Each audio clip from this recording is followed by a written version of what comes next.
جہنم کا آخری درجہ ہے، اس کے بارے میں سرور انبیاء صلی اللہ علیہ وآلہ وسلم بادشاہ کونین کا فرمان ہے کہ وہ مختص ہے میرے اور میرے گھر کے دشمنوں کے لیے، جہنم کا آخری گڑھا۔ ایک اور حدیث ہے جس کی تفصیل مولا امام جعفر صادق علیہ الصلوۃ والسلام نے فرمائی تھی، جب وہ باقر العلوم کو نہیں پڑھیں گے نا بیٹا دین بھی سمجھ نہیں آئے گا۔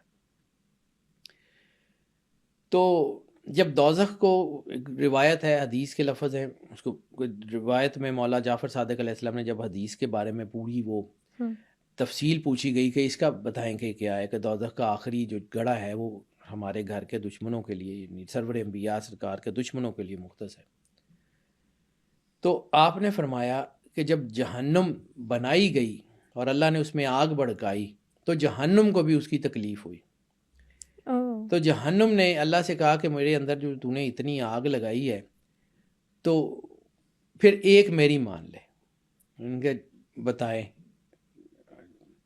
انہوں نے کہا مجھے صرف یہ کار کریں کہ وہ جو عرش کی ساکھ کے اوپر نام ہے نا، اس کے جو دشمن ہو نا ان کو جلانے کا موقع ضرور دیں،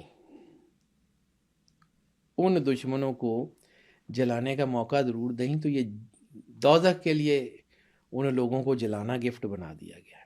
سر لاسٹ پہ ایک سوال ہے میرا کہ یہ کہا جاتا ہے کہ جنت دوزخ انسان صرف امیجن کر سکتا ہے، قرآن میں اس کی سنیمیٹوگرافی جیسا کہ آپ نے بتایا کی بالکل ہوئی ٹھیک ہے، بہت خوبصورت ہے، لیکن جب جنت بنی تو شیطان دیکھ کے آ چکا ہے ایک دفعہ جنت کو۔ بالکل ٹھیک ہے، دیکھ کے آ چکا ہے، وہیں تھا، آدم علیہ السلام کو تخلیق بھی وہیں کیا گیا، وہ بالکل ٹھیک تھی۔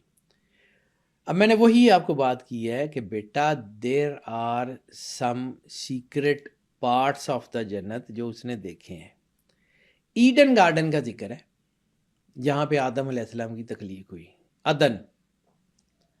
اور وہ جنت میں گیا کیسے؟ چھپ کے چلا گیا ہوگا، اللہ کا مقرب تھا اس وقت، تو وہ جو تھا وہ مطلب کوئی مردود تو نہیں ہوا تھا نا۔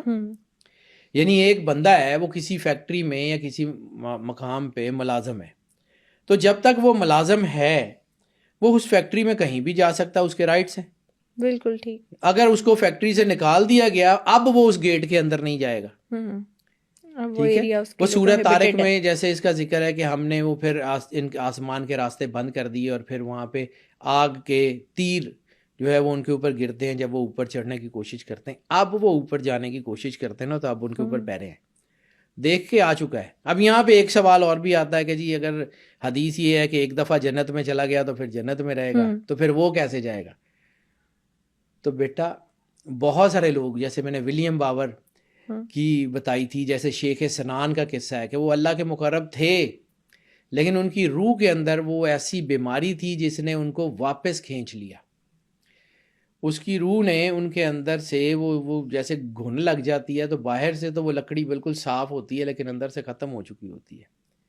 اسی طرح ایک اور حدیث ہے جس میں جو ہے وہ رسالت مآب سرور انبیاء صلی اللہ علیہ وآلہ وسلم ایک باغ سے گزرے، وہاں پہ ایک درخت کو گھن لگی ہوئی تھی، تو ایک صحابی ساتھ تھے، شاید حضرت جابر بن عبداللہ انصاری سے شاید، تو انہوں نے اس درخت پہ ہاتھ رکھا تو وہ گر گیا۔ تو آپ سرور انبیاء صلی اللہ علیہ وآلہ وسلم نے فرمایا کہ جابر میری دشمنی، رسالت مآب نے اپنی طرف اشارہ کر کے، میری دشمنی ایمان کو اس طرح کھا جاتی ہے جیسے اس درخت کو گھن نے کھا لیا ہے۔ یعنی بظاہر آپ مومن رہتے ہیں، مسلمان رہتے ہیں، لیکن سرور انبیاء سرکار ختمی مرتبت بادشاہ کونین اور ان کے گھر کے وفادار نہیں ہوتے تو آپ کے اندر سے سارا کچھ ختم ہو جاتا ہے، پھر وہ ایک جھٹکے سے ساری عمارت گر جاتی ہے۔ اصل چیز کچھ اور ہے۔ دین احسان کا نام ہے، احسان، وہ حل جزاء الاحسان الا الاحسان، احسان کا بدلہ احسان ہے، ٹھیک ہے۔ پھر وہ جو قرض حسنہ ہے کہ تم میں سے کون ہے جو اللہ کو قرض حسنہ عطا کرے تاکہ اللہ اس قرض کو کئی گنا کر کے تمہیں واپس کرے۔ اللہ کو قرض کی کیا ضرورت ہے؟ کائنات کا مالک ہے، کار ساز ہے، اس کو کیا ضرورت ہے؟ اور قرض حسنہ اچھی نیکیوں والا قرض صرف اس لیے کہ آپ کو وہ کئی گنا کر کے بدلہ دے۔ آپ اب یہاں پہ اللہ کی فطرت کو سمجھو جس کے اوپر میں گھما پھرا کے لانا چاہ رہا ہوں۔ ایک چیز صرف، اللہ کی ایک فطرت ہے جس کے بارے میں وہ کہتا ہے کہ اللہ اپنے وعدے کے خلاف نہیں کرتا, اللہ اپنی فطرت کے خلاف نہیں کرتا. اس کی فطرت یہ ہے کہ وہ کسی کا احسان رکھنا پسند نہیں کرتا. اس کے رستے میں 1 روپیہ دیں گے وہ 10 کر کے واپس کرے گا, 70 آخرت میں بھی دے گا. 70 کا مطلب صرف 70 نہیں ہے, کئی گنا. جیسے قرآن پاک میں کہتا ہے کہ اضعافاً, اس کو کئی گنا کر کے تمہیں واپس کر دے. تم میں سے کون ہے جو قرض حسنہ دے اللہ کو؟ کئی گنا کر کے واپس کر دے. وہ آپ کے لیے ٹھیک ہے. آپ نے اللہ سے تھوڑی سی محبت کی. اب میں آپ کو یہ پوری روحانیت کا ایک پیوٹ پوائنٹ بتا دیتا ہوں, آٹومیٹیکلی آپ اللہ کے قریب ہو جائیں گے. اس سے زیادہ آسان کلیہ میں نے نہ تاریخ میں پڑھا ہے, نہ میں نے حدیث میں پڑھا ہے, نہ میں نے قرآن میں پڑھا. اس سے آسان کلیہ اور کوئی ہو نہیں سکتا کہ کیسے اللہ سے انسان قریب ہوتا ہے. اللہ کی یہ فطرت ہے کہ اللہ جو کہتا ہے وہ کرتا ہے, اپنے کیے سے روگردانی نہیں کرتا, اور اللہ کسی کا احسان لینا پسند نہیں کرتا. 1 روپیہ دیں گے 10 کر کے واپس کرے گا.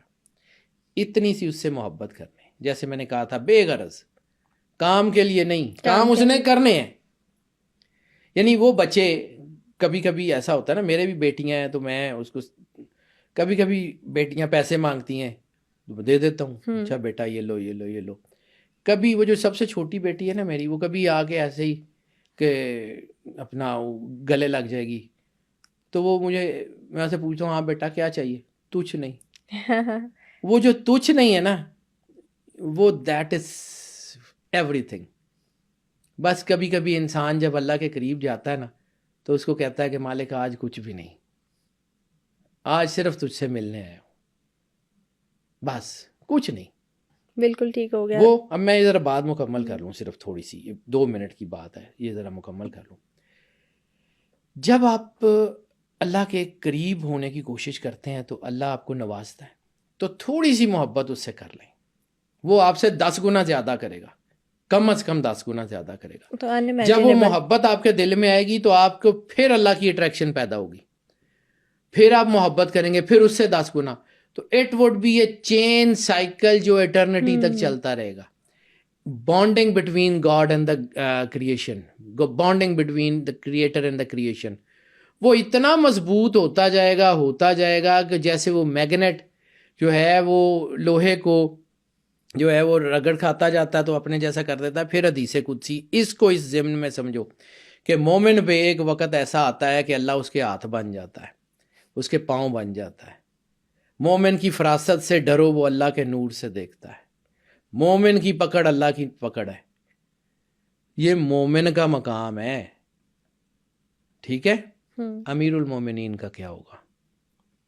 اور اگر امیر المومنین کا مقام آپ کی ذہن سے فراست سے ماورا ہے تو جس کی وجہ سے امیر المومنین بنے ہیں, مولا کائنات بنے ہیں, سرور انبیاء سرکار ختمی مرتبت بادشاہ کونین, ان کا مقام کیا ہوگا؟ یہ بالکل ماورا ہے, ہم سوچ بھی نہیں سکتے اس سے, سوچ سے بالا ہے. اس لیے اگر آپ نے کچھ کرنا ہے, کچھ جنت لینی ہے, کچھ کرنا ہے, تو get connected with the God, feel the essence of God.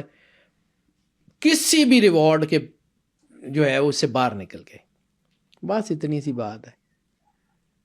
وہ میں نے آپ کو میرے بچے جب میرے سے مطلب جو ہے نا, میں ان سے پوچھتا ہوں کہ کیا, میں دینا تو ہوتا ہی ہے نا, لیکن جب وہ مجھے آ کے گلے لگ جاتی ہیں اور مجھے کہتی ہیں کہ پاپا آج کچھ بھی نہیں, ویسے ہی, تو وہ جو میرے اندر سے فیل نکلتی ہے, can you imagine the feeling of God? مطلب کہاں عام سا گناہ گار ترین انسان اور کہاں کائنات کا مالک. Can you feel the difference? صرف اتنی سی بات ہے, یہ احساس ہے. وہ یہاں بھی جنت ہے, وہ وہاں بھی جنت ہے, وہ یہاں بھی اگر وہ نہیں ہے تو یہاں بھی کٹے ہوئے ہیں. تو ہجر جو ہے وہ اور کیا ہے, ہجر دوری کا نام ہے نا. تو اللہ سے دوری کو آپ کیسے سمجھ سکتے ہیں, کیا سمجھ سکتے ہیں ہجر کو؟